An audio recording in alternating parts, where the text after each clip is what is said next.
அகிலாண்ட கோடி பிரம்மாண்ட நாயகியே, அம்மாவும் நாமங்களை அடியார்கள் துதித்து போற்றிட சகல நல சௌபாகியமும் தந்தருள்வாய் தாயே.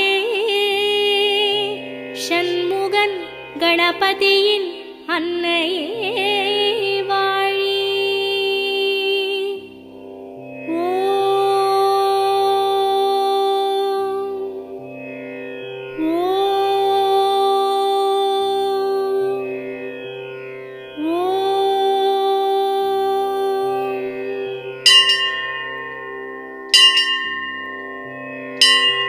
வேர்க்காட்டில் உரைகின்ற வித்தகியே போற்றி. ஓம் வேலன் கை வேல் தந்த வேர்க்கண்ணியே போ